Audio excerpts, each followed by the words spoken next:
Alright guys, so we got some updates on the protests that initially sparked off in Los Angeles, but have now become nationwide in response to Trump's ICE Gestapo and their kidnapping spree. So here to start us off just with some images of what some of these protests are looking like. We have here from New York City.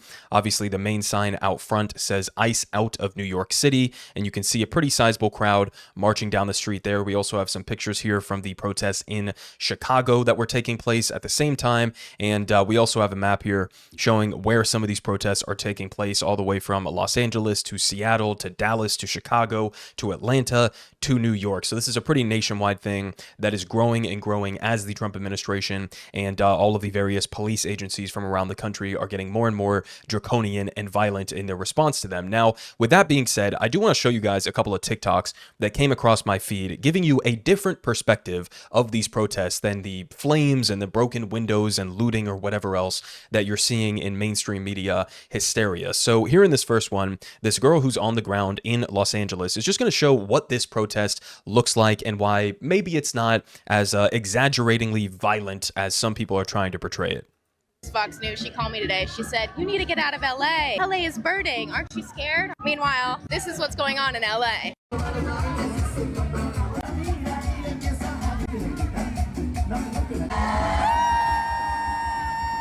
Thank you so much. Yeah, thank you. I got snacks. Sometimes people look at me crazy when I say I live in downtown LA. They're like, "Aren't you scared to live there?" Tell me you don't get it without telling me you don't get it. Show me a city that shows up to defend its citizens the way LA shows up to defend its citizens. Black community will always stand in solidarity.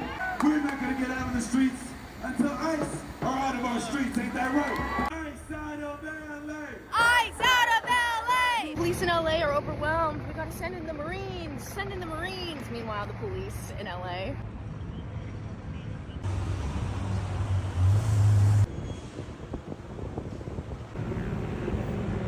Pokemon.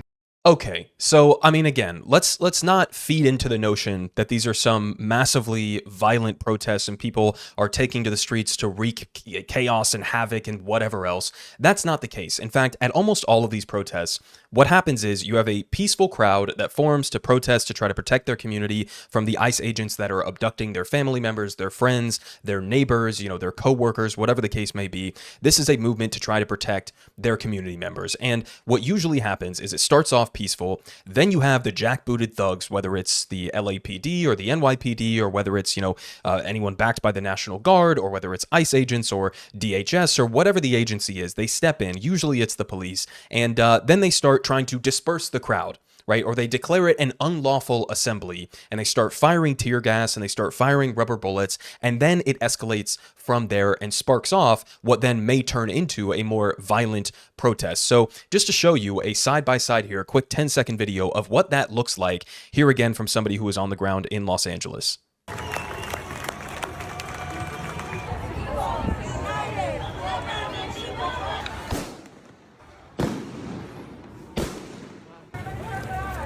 So, I mean, again, I've been to many protests throughout my life, and this is something that I see almost every single time. It is almost every time the police who are the aggressors, the police who are the violent agitators in these scenarios, and they want it to escalate because then that gives them some sort of a justification to get more violent, to make more arrests, etc., etc. And this is exactly what Trump wants to happen. He wants to see more chaos, more violence, more images of burning Waymos or whatever the case may be, so that he can then justify a further expansion of his crackdown and a further power grab for himself. Now, I also wanted to show you guys a couple more examples of brazen police brutality that I've been seeing across the timeline over the last couple of days. Here we have an example of this girl who's recording the police from a sizable distance here, from across the entire sidewalk and or the crosswalk, and she basically calls out and predicts that one of the police officers in this line looks a little bit trigger happy and thinks that he might end up shooting somebody.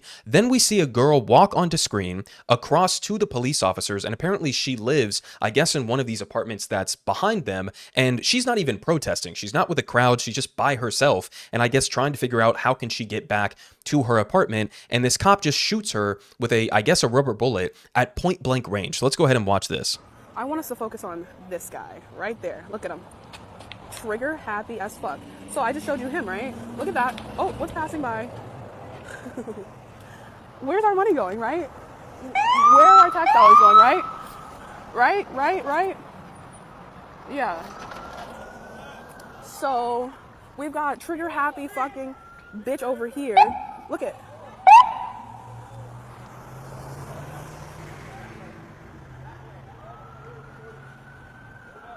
They're telling her to move, but that's a public sidewalk. They're telling her to move. Watch, if they shoot her.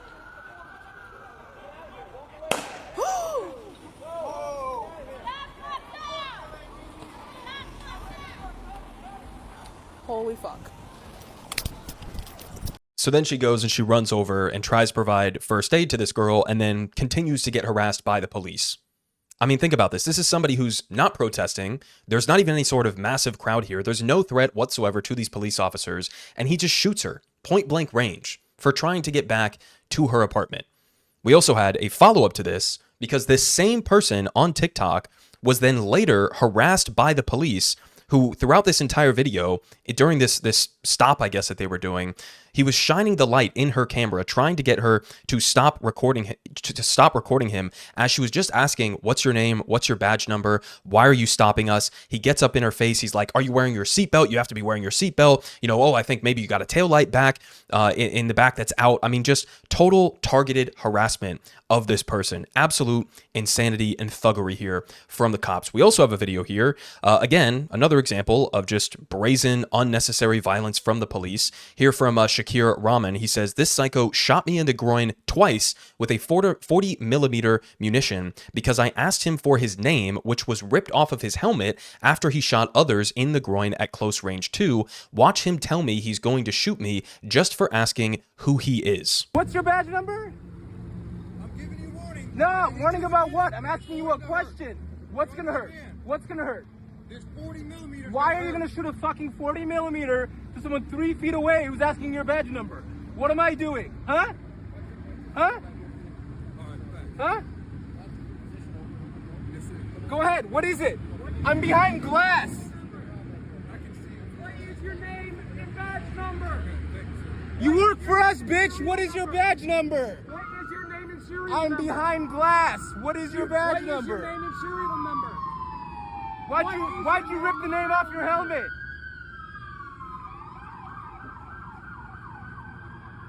One more time. What's your badge number? All right.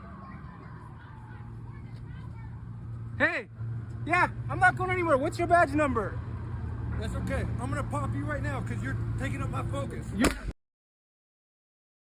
He says, "What's your name and badge number?" which is something that police legally have to provide citizens with when they ask it. He's ripped off his name from his helmet to try to make it so that you can't identify who he is. I believe that these people did figure out who he is. Rick J. Linton from the LAPD. But, I mean, shooting at point blank range in the groin for asking your name and badge number. And his justification there is what exactly? You're impeding with my what exactly? My standing here pointing guns at people? You're impeding with that? So I'm going to shoot you? I mean, he threatens him earlier in the video. Again, for what? This person isn't being violent. He's asking him questions. He's carrying out a lawful protest. And this is how the police act. I mean, just, again, a violent gang, essentially. Now, we also have further updates in terms of Trump using this as a power grab and the hyper-militarization of the response to these protests. Here from ABC News, there are now more U.S. troops deployed to Los Angeles than in Iraq and Syria. There are currently 4,800 activated Guard and Marine personnel in Los Angeles compared to the 2,500 troops in Iraq and 1,500 in Syria. By the way, why the fuck do we still have troops in Iraq and Syria? That's another question we should be asking our government. But now there's more in Los Angeles. And at the same time, we also have the Pentagon trying to amplify this even more. They're apparently reviewing a Department of Homeland Security request to deploy more than 20,000 additional National Guards troops to aid the Trump administration's widening crackdown on illegal immigration around the United States. 20,000 National Guardsmen. At the same time, they're apparently deploying ICE to send out tactical units in Northern Virginia and 4 other cities, including in apparently Philadelphia, Chicago, Seattle, New York, and Northern Virginia. Basically, ICE SWAT teams to go and join in on this crackdown. Think about how much of an overblown authoritarian fascist power grab this actually is, given the context of what we're talking about here. Just as an example, in Los Angeles, right, as pointed out here by Polling USA, still incredibly goofy that the National Guard was called in, again, against the wishes, illegally, of Governor Gavin Newsom in California. They were called in for protests that effectively impact like 3 to 6 city blocks in a metro of 18.6 million. I mean, this is basically where the protests have taken place.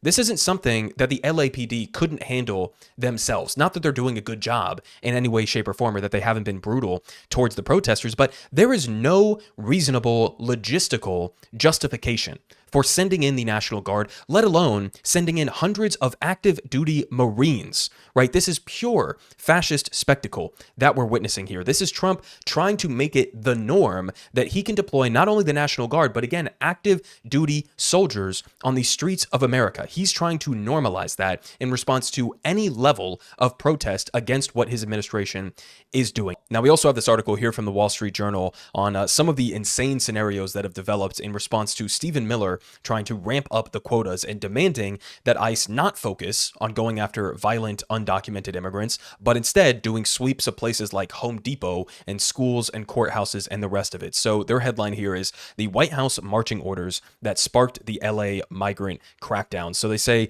gang members and violent criminals, what Trump called the worst of the worst, weren't the sole targets of deportations. Federal agents needed to, quote, just go out there and arrest illegal aliens, Miller told top ICE officials who had come from across the U.S., according to people familiar with the meeting. Agents didn't need to develop target lists of immigrants suspected of being in the U.S. illegally, a long-standing practice, according to Miller. They didn't need to develop lists of immigrants suspected of being in the U.S., so just basically go out and do blanket sweeps and round people up. Instead, he directed them to target Home Depot, where day laborers typically gather for hire, or 7-Eleven convenience stores. Miller bet that he and a handful of agents could go out on the streets of Washington, D.C. and arrest 30 people right away. Now we continue because since Miller's meeting with these ICE officials, that daily arrests have shot up. They say there are no written directives, but officers have been told to do what you need to do to make more arrests, according to current and former ICE officials.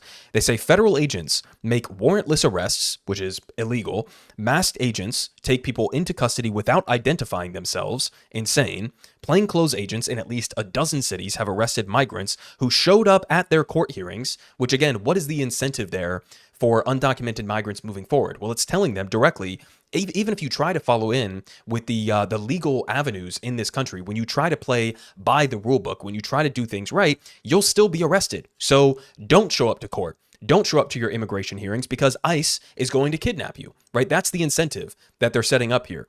They say across the U.S., people suspected of being in the country illegally are disappearing into the federal detention system without notice to families or lawyers, according to attorneys, witnesses, and officials. So you have federal agents making warrantless arrests while they're wearing masks, refusing to identify themselves, wearing plain clothes, showing up in unmarked vehicles, and basically kidnapping people without even telling their families or their lawyers. This is where we're at, guys. They continue. They say in Coral Springs, Florida, at least 8 agents in tactical gear, shields, and rifles surrounded a home with guns, raised to arrest a father with no criminal history.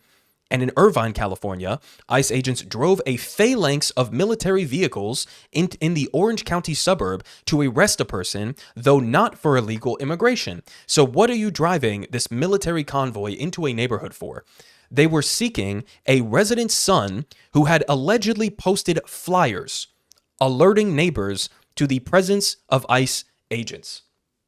So now we're not, again, in terms of what we've been saying this entire time, which is that even if you are not an undocumented immigrant, even if you are an American citizen, this is coming for you as well. We have a convoy of military vehicles showing up to somebody's house because some guy's son allegedly posted flyers, and absolutely First Amendment protected speech.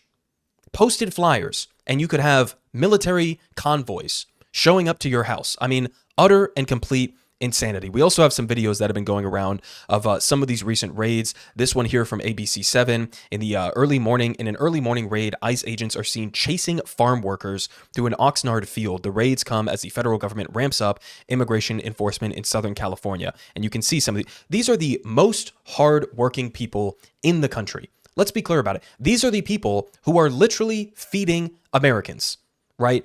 And they're chasing them through fields as they're in the middle of their work. Does this look like they're going after violent criminals who are some sort of a national security threat or a threat to the American people? No. Again, these are some of the hardest working people in the country who are here just trying to work, just trying to get by, just trying to make a better life for themselves and for their family. More examples here. We have another one here from LA, where plainclothes officers in unmarked cars tried to snatch first graders from an elementary school. Let's watch a little bit of this. Usual and disturbing visit. Several federal agents from the Department of Homeland Security showed up at 2 elementary schools this week demanding to talk to students. What happened next has Superintendent Alberto Carvalho praising school workers and demanding answers. Eyewitness News reporter Sophie Flay explains. What interest should a Homeland Security agent have in a first grader? On Monday, multiple Homeland Security agents showed up at 2 elementary schools in Los Angeles, according to LAUSD Superintendent Alberto Carvalho. These agents were stopped, questioned, and turned away by principals at Lillian Elementary and Russell Elementary Schools, both in the Florence Graham neighborhood. They wanted access to the students to determine their well-being, based on, according to the agents, the fact that when they entered this country, they entered as unaccompanied minors. It is well known that these students are under the care of relatives. According to Carvalho, the agents claimed they were not part of immigration and customs enforcement. They conveyed to both principals that the parents or the legal guardians in charge of these children had provided them authorization for access to these kids in school. That is absolutely, blatantly untrue. We have federal agents showing up to try to interrogate first graders at an elementary school and lying about the fact, or lying about saying that their guardians had given them permission to speak to these children. Unmarked agents of the state showing up to a fucking elementary school to interrogate first graders. I mean, come on, guys. This is full-blown police state Gestapo fascism that we're seeing here. Another example, a Detroit high school student is facing deportation after being arrested by Border Patrol in May while on a field trip. And he's now pleading with U.S. Immigrations and Customs Enforcement, or ICE, to release him so that he can graduate. Arresting students on field trips. Another one here. ICE invaded a child's birthday party, claiming that it was a gang meeting. Federal immigration agents busted up a birthday party on the grounds that it was a Tren de Aragua gathering. They still have no evidence for their claims. Invading a child's birthday party. Jesus Christ, guys. At the same time, we also have Trump reportedly planning to send thousands more migrants to Guantanamo Bay, starting as soon as this week. Eventually, apparently, Trump wants tens of thousands of people to be warehoused at this, what was previously used as basically an indefinite detention center or a torture center or whatever you want to call it for people who we gave absolutely no due process. Sending migrants to Guantanamo Bay, also sending migrants, obviously, to the torture and slave camp in El Salvador, majority of whom have no criminal record whatsoever. At the same time, finishing off here, we also had Trump giving a disturbing and dystopian speech here at Fort Bragg, which he is now, I guess, renaming back to its Confederate name after it was changed by Joe Biden. Here we have a couple different clips that I wanted to play. And again, just to show you how militaristic, how fascistic the Trump administration is getting here. He set up these troops behind him in this speech. And I'll skip ahead to this so you can get the context of this. They asked soldiers who were going to be behind him in this video as he was speaking to basically, they basically looked for soldiers who ideologically agreed with Trump. They said, if you disagree with Trump, and his administration don't show up to sit on the bleachers behind, right? We want people who are applauding and clapping and they're happy about it. We don't want people who are rolling their eyes or disagreeing with Trump. He also said apparently like no fat soldiers. He wanted them all to look fit. So he basically was asking for people who have an allegiance to him personally, active duty soldiers who have an allegiance to him personally, to sit behind him as he gave an incredibly hyper-partisan speech here. The first example that we have is Trump goading these troops to boo the media. Let's go ahead and watch this. The fake news, ladies and gentlemen, look at them all. Oh, what I have to put up with. Fake news. What I have to put up with. You think this crowd would have showed up for Biden? I don't think so. I don't. All right, guys, listen, I don't care if anybody says this is like some libbed out take here or something. This is fucking insane. You have the president of the United States who's giving a speech, standing in front of active duty soldiers who are not supposed to be loyal to Donald Trump himself. They're supposed to be loyal to the Constitution, to the country. And they are laughing at they're laughing at Joe Biden, right? And they're booing the media. Active duty soldiers booing the media alongside the president in a hyper-partisan speech that he was delivering. There was another one here where Trump reaffirmed that he wants to jail Americans who burn the U.S. flag. Brazenly unconstitutional. This has already been decided by the Supreme Court, reaffirmed multiple times at this point. It is absolutely constitutionally protected speech to burn an American flag. Trump wants to send people to jail for it. Incredibly authoritarian. Last thing that I have here, just to finish off the video, polling data on this. And I think the important point here is that Democrats collectively deciding that most Americans have Stephen Miller's views on immigration, or right-wing views on immigration generally, was a cataclysmic political fuck-up, not simply a moral one. So here's the data, guys. The question is, which people in the U.S. illegally should be deported? Most Americans say violent criminals should be, but fewer say other groups should be. So here's the data. Of those who have committed violent crimes, right, a majority, vast majority of Democrats, Republicans, and overall say that undocumented immigrants who have committed violent crimes like murder or sexual assault or something like that, that they should be deported. Okay, fine. I also have no issue with that, right? Then we skip down to here. People who have committed non-violent crimes. So that could be a whole range of different things that you could potentially have on your criminal record, but not a violent offense. Then the number drops down significantly to now where the overall population is under 50%. A minority say that we should deport people who have a criminal record, but it's not for a violent crime. Then we skip down again. People who have young children who are U.S. citizens, that drops all the way down to about 25%. People who have lived in the U.S. for many years without committing any crime, so no criminal record, that's below 25%. People who came to the U.S. as children, again, well below 25%. And then people who are married to a U.S. citizen, well below 25%, closer to something like, 15% here. So the point being, again, that Democrats who think that the American people have Donald Trump's view on immigration are deranged. That's not the case. Clearly, what Donald Trump is doing right now is going after all of these people, every single category here. And in most of these categories, a majority of the American people are not on his side. They're not on his side. And I think there's some disconnect at this point because Trump has been selling both on the campaign trail and during the early stages of his administration that we are going after the violent criminals, and that was never the case. It is not the case now. A vast majority of the people who he is rounding up, even a majority of the people that we know about that he sent to CCOT in El Salvador, are not criminals. They have no criminal record. They're people who are living in the United States who might be undocumented. In other cases, he's deporting people who are documented, like people with green cards or student visas who dare to criticize Israel or whatever else. But a vast majority are people who are just undocumented, living here in the United States, minding their business, going to work, providing for their families, trying to make a better life for themselves, right? That's who he's deporting. He's deporting people's family members, their neighbors, their friends, their co-workers, their community members. And that's why you're seeing such a significant rising up from the American people. People do not want unmasked, unmarked agents of the state running around and terrorizing people. We don't want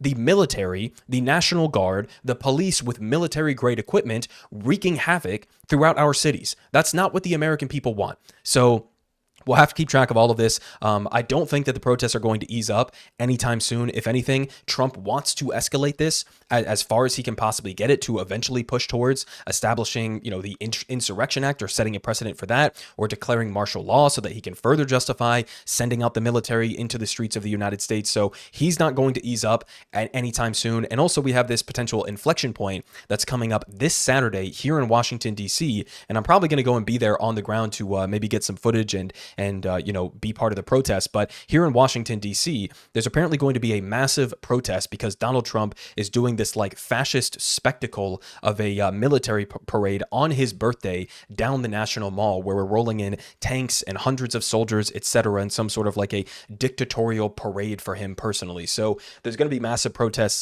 this Saturday. So definitely keep your eye on that. Again, I'll have more and more coverage for you guys in the coming days. And I'll leave you guys off with that. This is no longer approaching fascism. Fascism is not down the line. It's not in the future. It is right here. It's staring us in our face. And all we can do is try to push back as hard as we can. Politic guy has the best politic. Believe me, no one does it like him.